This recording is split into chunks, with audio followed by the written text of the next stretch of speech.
Ser Podcast. Las 8 de Hoy por Hoy en Ser Podcast. Hola, muy buenos días. Mientras la bronca política discute sobre qué son las cosas, cómo llamarlas y cómo reaccionar ante ellas, las cosas siguen pasando. 2 últimas horas de esta noche. La primera de nuevo en Gaza. El ejército de Israel ha abierto esta madrugada una nueva fase en su invasión de la capital de la Franja. Así lo definen medios locales y la prensa israelí junto al portal Axios ya hablan ya del inicio de la ofensiva final, de la invasión por tierra de la ciudad de Gaza. El gobierno de Netanyahu no confirma por ahora que estemos ante esta operación, pero las crónicas y los testigos refieren imágenes no vistas en estos 2 años, si es que todavía quedaba algo por ver en Gaza. Y el ministro de Defensa ha tuiteado hace muy poquitas horas: Gaza arde. Muy cerquita del muro, en la localidad de Sderot, lo más cerca que se puede de esa valla que separa la Franja de Gaza, está el enviado especial de la cadena SER Israel, Nicolás Castellano. Buenos días. ¿Qué tal? Buenos días, Ángels. Nico, esas informaciones citan a fuentes palestinas para hablar de una guerra que entra en un nivel desconocido hasta ahora, con tanques dentro de la ciudad y bombardeos en todos los barrios. No sé si es perceptible desde el punto en el que tú te encuentras. Sí, me encuentro exactamente donde abrías la temporada radiofónica, aquí en ese mirador donde se ve exactamente en línea recta, a menos de 4 kilómetros, diversas columnas de humo blanco en distintos barrios de la ciudad de Gaza. Los bombardeos están siendo muy intensos desde esta madrugada. Es una combinación de ataques aéreos y también terrestres. Hablan algunos testigos presenciales de la presencia de tanques en algunos barrios periféricos de la ciudad y sobre todo hay mucho traslado de heridos. Ambulancias de camino al hospital. Se habla de 62 muertos en las últimas 24 horas. Una invasión a la ciudad de Gaza, o al menos así lo define el Washington Post, el Jerusalem Post y algunos medios locales, incluso Axios, con muy buenas fuentes en el gobierno de Netanyahu, que justo hace una semana advertía que había que salir de la ciudad. Estáis advertidos, salid de ahí, decía el primer ministro israelí hace solo una semana. Por cierto, esta puesta en marcha de este operativo era puesto en cuestión por los familiares de los rehenes, que aseguran que el inicio de esta operación, si se confirma por parte del ejército israelí, podría ser el fin para los rehenes.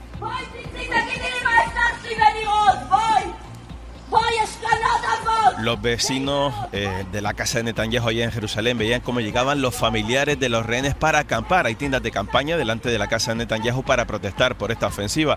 De momento seguimos viendo esas columnas de humo, no hay confirmación oficial por parte del ejército, pero como señalaba el ministro de Defensa, habla de que arde Gaza, aunque ciertamente lleva 23 meses ardiendo. Pues digo, quedamos muy pendientes, iremos conectando contigo a lo largo de la mañana. Hasta ahora. Hasta ahora. La espera de concretar qué sucede exactamente, de esa confirmación o no por parte del ejército israelí sobre ese ataque definitivo a la ciudad de Gaza, donde Israel, ya saben, no deja entrar a nadie, ni por supuesto deja salir a nadie. Hay otro acontecimiento esta noche que confirma la puesta de un orden por la vía de las armas. De nuevo en aguas internacionales, también con un soporte legal que nadie acierta ni precisa, Donald Trump ha ordenado a su ejército atacar a un barco que salía de Venezuela. Sergio Soto, buenos días. ¿Qué tal, Ángels? Buenos días. Justo antes de que comenzara la operación en Gaza, Donald Trump pidió en redes a Hamás que no utilizara como escudos humanos a los rehenes. Luego comenzó. Su hilo, el hilo de Trump, venía de antes. Él mismo, también en redes, había anunciado que han matado a 3 personas al bombardear el barco que, asegura otra vez sin pruebas, llevaba drogas. Poco antes de esta operación, Nicolás Maduro ha dicho que Estados Unidos solo pone excusas para invadir Venezuela. El objetivo es entrar y apoderarse de Venezuela, imponer autoridades coloniales en Venezuela y hacer un cambio de régimen en Venezuela para apoderarse de la inmensa riqueza petrolera y gasífera de Venezuela. Ese es el objetivo. Después del ataque, Venezuela no ha vuelto a pronunciarse ante lo que dice que será una guerra. Por ahora, el hecho es que Estados Unidos bombardea un segundo barco que sale de ese país y presume además de ello. Corresponsal en Washington, Sara Canals. Primero lo anunció en su perfil de Truth y luego, sin escatimar en detalles, Look at the cargo that was like it spattered all over the ocean. Big bags of cocaine and Describió desde el despacho Oval cómo la droga se esparce por el océano tras el ataque, en una operación donde, según el presidente, han muerto 3 narcotraficantes en una lancha venezolana que se dirigía, repleta de droga, hacia Estados Unidos. En su publicación les tacha de terroristas, de matar a más de 300 millones de estadounidenses, una cifra desproporcionada, y advierte también que cualquiera que trafique hacia Estados Unidos sufrirá consecuencias devastadoras. Y llevando su amenaza hacia la frontera, alertando que cualquier grupo de narcotraficantes que pretenda entrar en Estados Unidos por tierra también será atacado. Hoy por hoy noticias. Ser Podcast. Anoche estuvo en el larguero José Luis López Cerrón, miembro de la UCI, de la Unión Ciclista Internacional. Decir que las protestas de ayer han sido pacíficas, bueno, pues yo creo que las vallas no se tiraron pacíficamente, y el otro día hemos visto camino de la bola del mundo como en una rotonda los ciclistas y el pelotón salvaron por el arcén de casualidad cuando la gente se echó encima de ellos. No hubo una desgracia porque Dios no quiso. La UCI, que es el organismo que podía haber expulsado al equipo israelí de la Vuelta, emitió ayer un comunicado. Lamentaba en él el peligro que han corrido los ciclistas. Lamentaba que el gobierno hubiera alentado las protestas.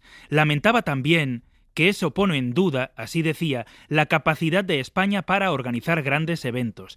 Lamentaba la instrumentalización del gobierno. Lamentaba todo ese peligro y violencia, pero no consideró ni una línea para las víctimas de Gaza. Eso nos dijo en el larguero este miembro de la UCI. Quiere creer que se les pasó. Que se les pasó. Anoche contestó el gobierno a este ataque frontal de la UCI. El Consejo Superior de Deportes, en una carta que les adelantamos en la SER, respondió a la Unión Ciclista Internacional que no condenar un genocidio sí es tomar una posición política. Guillermo Lerma, buenos días. ¿Qué tal? Buenos días, Ángels. Poco a poco, y se ha visto con claridad en el caso del Consejo Superior de Deportes, el gobierno se ha ido afianzando en esta posición de condena y la petición de que Israel sea vetado en todo tipo de competiciones y certámenes. En Moncloa, Guille, creen que lo que ha ocurrido con la Vuelta es un aval a sus decisiones. Sí, un aval a la posición que España mantiene respecto al genocidio que Israel está cometiendo en Gaza. En la Moncloa recuerdan que hace 1 año y medio que el gobierno dio el paso de reconocer al Estado palestino cuando ninguno de los grandes socios europeos estaba dispuesto a hacerlo. Responden así a quienes desde la derecha acusan a Sánchez de alimentar las protestas del fin de semana solo por interés partidista o electoral, aunque en el Ejecutivo reconocen que este es un tema de debate favorable para ellos y que creen que incomoda al PP de Feijóo, a quien Sánchez acusó ayer de hacer seguidismo, de verse arrastrado por el tono de Ayuso y de no tener una posición propia en política internacional. Nosotros destacamos porque reivindicamos lo correcto. Y lo correcto es estar del lado de las víctimas, de los agredidos. Y yo os pido que lo sigamos haciendo, porque España hoy es quien salva el honor de Europa. El gobierno está convencido de que el malestar social va a ir creciendo ante la deriva de Netanyahu, cuyas advertencias a España dicen no va a cambiar la estrategia de Sánchez, que ayer pidió vetar a Israel de todos los eventos organizados por la Unión Europea. Y ya hasta luego. Hasta luego. Y en un momento escuchamos la posición del Partido Popular, pero antes... Sol en casi todo el país y más de 35 grados en el sur. Jordi Carbó, buenos días. Buenos días, dicho de otra manera, verano en mayúsculas. Y no solo hoy, sino hasta finales de semana vamos a tener temperaturas propias de días cálidos de verano, en algunos casos incluso de la canícula. De momento, a esta hora ya tenemos o se han registrado mínimas muy altas, plenamente veraniegas, y con el sol que dices que va a hacer durante toda la jornada, tenemos aseguradas máximas de 30-35 grados en la mayor parte de poblaciones, cercanas a los 40 en Extremadura, al oeste de Castilla-La Mancha, así como en el Valle del Guadalquivir y también en Canarias, donde además el viento soplará fuerte con calima. La excepción hoy en Cataluña y al este de la provincia de Huesca. Ahora caen algunos chubascos, se irán repitiendo a lo largo de la jornada, locales, pero allí donde se presenten descargarán con intensidad. Hoy por hoy noticias. Ser Podcast. They did so with the support and encouragement of the Spanish Prime Minister. It's almost unbelievable.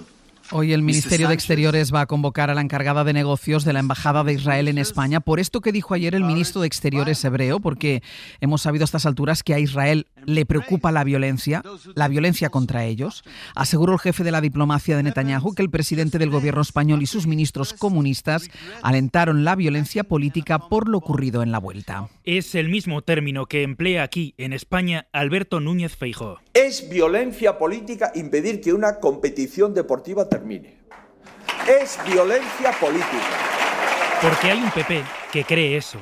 Otro que cree que las protestas pro-Palestina son cale borroca. Lo de ayer es cale borroca.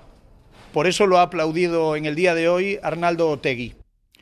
Uno, siempre más allá, que ve en ellos Sarajevo, ciudad que sitiada sufrió miles de muertos. Muchos de los turistas que ayer tuvieron que salir corriendo por las calles de Madrid, dando una imagen de un Sarajevo en guerra. Y otro cree que es antisemitismo puro y duro, que es también lo que dice el gobierno de Israel. Pero parece que queda todavía otro PP, otro Feijóo incluso, que en privado pide a los suyos que no entren en la polémica de la vuelta cuando él mismo lo hace en público y que advierte, mientras su propio discurso y el del partido que dirige va escalando, que no hará concesiones a Vox cuando llegue al gobierno. David Junquera, buenos días. Buenos días. Feijóo entra en el debate de la vuelta y a la vez le pide a los suyos que no se distraigan, que la carrera que importa es la electoral. Habla de violencia política en las protestas y a la vez aboga por la moderación y el sentido común, que dice son la marca distintiva del PP. Sin etiquetas, sin bloques, sin polaridad, sin toxicidad. Y ahí está el Partido Popular. Pide Feijóo un país soportable y menos circense. No quiero un cambio de espectáculo. Quiero un país soportable, que funcione. Quiero que la política deje de ser un problema para la gente, porque sabemos perfectamente que España no quiere más circo, España quiere más pan. No todo es conmigo contra mí, defiende el líder de la oposición, que se marca un reto, llegar a Moncloa para limpiar toda la toxicidad. Y avisa a Vox, no concederá ni un milímetro a todos los que no crean en el cambio cuando ese cambio llegue. Entre tanta comparación, metáfora, entre tanto recurso para traer imágenes de la violencia más extrema al recuerdo, hemos hablado con el dispositivo, con el encargado de la seguridad de esa última etapa de la vuelta. Se defienden ante las críticas que sostienen que el dispositivo fue malo y dan este dato. Dispararon en total, durante los incidentes, 10 pelotas de goma. Javier Bañuelos, buenos días. ¿Qué tal? Buenos días. Sí, el dispositivo de seguridad fue muy potente, en eso coinciden todos los mandos policiales consultados por la SER, que estuvieron en el corazón del despliegue durante la última etapa de la vuelta.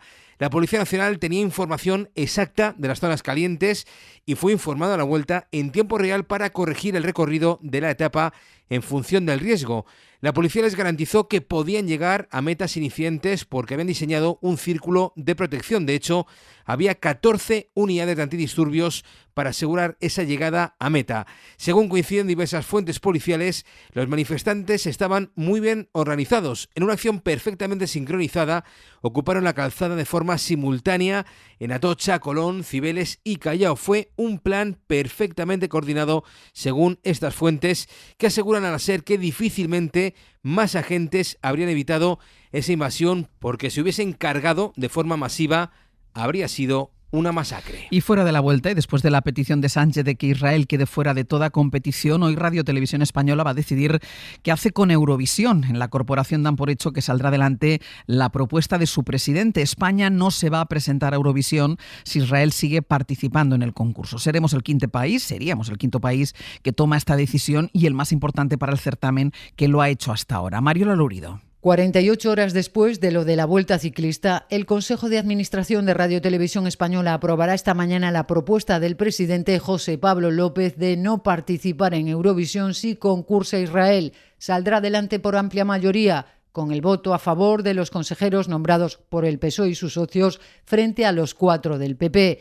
La decisión tiene mucho más peso que la de Irlanda, Países Bajos, Eslovenia o Islandia. España es el primero del Big Five, de los 5 grandes países y principales financiadores de Eurovisión y de la propia Unión Europea de Radiodifusión, que da este paso. Se adelanta Alemania, Reino Unido, Francia o Italia, así que puede tensionar aún más a la UER, que en la edición pasada ya amenazó a Radio Televisión Española por los comentarios de los presentadores sobre los miles de muertos en Gaza durante la actuación de Israel en las semifinales. Se lo estamos avanzando en la SER. El Gobierno quiere pegar un acelerón en su lucha contra los pisos turísticos ilegales y en ese camino el Ministerio de Vivienda va a empezar a enviar cartas a las comunidades autónomas para exigirles que no miren hacia otro lado y retiren del mercado las viviendas destinadas a turismo que estén fuera de la ley. De momento ya se la ha enviado a Madrid. Le pide que refuerce la inspección porque dice hay muchos casos de fraude. Pablo Anzola, buenos días. Buenos días, sí. En esa carta remitida al consejero de Vivienda, el Ministerio le pide no mirar hacia otro lado y luchar contra el fraude de los pisos turísticos. Asegura Vivienda haber llegado a dos conclusiones. La primera, que hay un gran número de pisos turísticos que siguen operando ilegalmente en Madrid, y es que solo 3.500 han solicitado esa licencia estatal frente a los 18.500 que el INE estima que hay en la región. Y la segunda, que muchos se están dando de alta como alquileres de temporada y no turísticos precisamente para esquivar la regulación más estricta. En los próximos días el Ministerio pondrá a disposición de la Consejería todos los datos de esos pisos, incluida la dirección, por ejemplo, y ahora piden a la comunidad reforzar la inspección para terminar con esta actividad ilegal. Y además, TikTok va a seguir funcionando en Estados Unidos después de que los negociadores de ese país hayan llegado a un acuerdo con China en Madrid. La red social iba a dejar de operar mañana en Estados Unidos porque el gobierno norteamericano dio por demostrado que su matriz estaba vinculada al régimen de Xi Jinping. Donald Trump anunció ayer el pacto en un mensaje en el perfil de su red social en el que se refirió a la aplicación como cierta compañía que los jóvenes querían salvar. Para no perderte ningún episodio, síguenos en la aplicación o la web de la SER, Podium Podcast o tu plataforma de audio favorita.